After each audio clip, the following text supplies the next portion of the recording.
Hello viewers, new and returning. So to the newbies over here, welcome, thank you so much for checking out my channel, and I hope to see you become a returning viewer. Now, to those of you who have already returned, thank you so much for your continued support, and, well, welcome back obviously. Today's review is another addition to my 2017 Best Picture nominee series, a little independent film simply titled Lion. Alright, now that we have the formalities out of the way, on to the review. This film is based on a true story and follows Saru, a 5-year-old Indian boy who gets lost on the streets of Calcutta, India, which so happens to be thousands of kilometers away from his home. He survives many trials before being adopted by this younger couple in Hobart, Tasmania. And then the film jumps about 25 years later, and he sets out to find his lost family after somebody suggests that he uses a technology that was revolutionary at the time called Google Earth, which is kind of weird to think of that as revolutionary since we've had it for a long while now. But he uses it to find his hometown and hopefully find his family. Before seeing Lion at the film festival for all the nominees, I had not seen this film, nor had I really heard of it before. And the only things that I heard of it were little tiny tidbits from a movie news channel that I watch called Collider.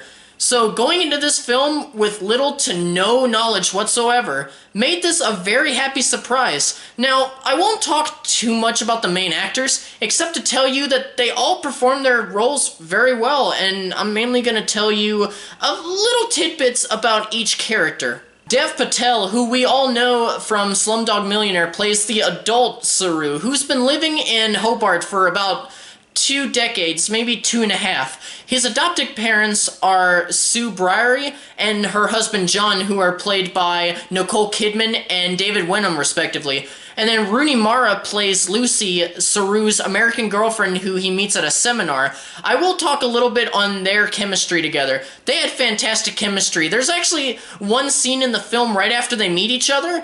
During the seminar, they don't really sit near each other. They kind of like talk about the same thing when they're asked a question, but they don't talk to each other. And as they're both walking home, there's like music in the background, and they're like dancing as they're walking, and it sounds really stupid when you describe it, but when you watch it, it's really cute. While all these actors are great in their respective roles, honestly, the standout performance in this film was from little breakout star Sonny Pawar. He played the 5-year-old version of Saru. I almost said his name twice. I have no idea why. Sonny played the 5-year-old version of Sonny. Thank you. Even though he already is 5. I mean, what? Thank you.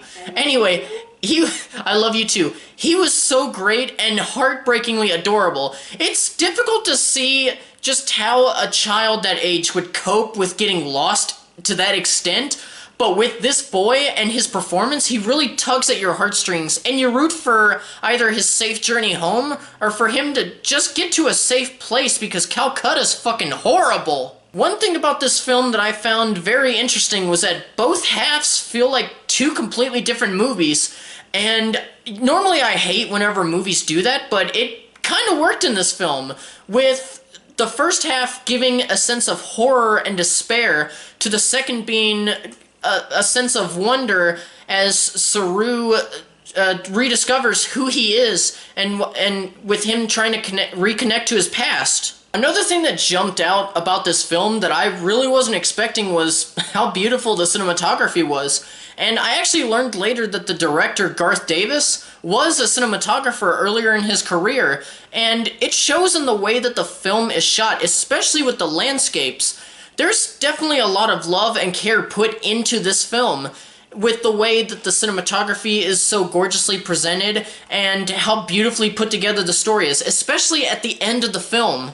The only negative that I have on this film is because it can be a bit hard to watch through for certain people, it could hurt replay value, especially for parents. You know, those of you parents who've lost children for short periods of time, long periods of time, hell, even those parents who have not yet lost a child, and yet you know that within a couple of weeks to a couple of months, they're going to lose their child in a toy store for 2 minutes. Easy to worry, parents? Beware. Hey Mallory, can we get a nice little warning label above my head? You know, one of those, like, something that's flashy but subtle. You know, just one of those ones that you see in, like, a restaurant or something. You know, like, warning, we have nuts or something. This is not what I asked for. What did you want? I wanted something fancy, like, we have money. Love, I hate to tell you this, but we can't afford fancy. You honestly think that we can afford fancy? We've got to afford more than this. Sorry, but you're just gonna have to settle for crap instead of fancy. That's just who we are. Warning, warning. Okay, you can go on now. Bye.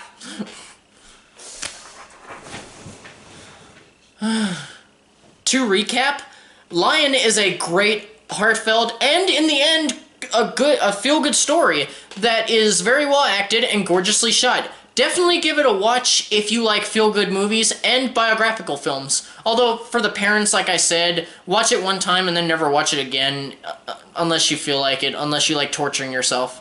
Thank you for watching and listening to- It ends with hope! Do you mind? No, because it ends with hope. There's no fucking sense of despair at the end of it for parents. At least there's reborn hope that 25 years later... Spoilers. Spoilers.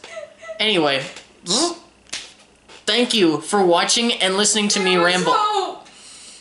Are you done? No, I'll never be done. I love you. Just let me get through this, okay? Thank you so much for watching and listening to me ramble this entire time and listening to her. Now, I must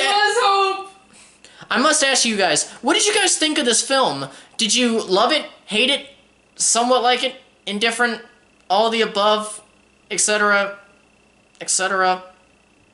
I want to know your thoughts. I welcome new perspectives. And please subscribe to my channel for new reviews and content. There is always more to come, and may the Force be with you. Bye, everybody.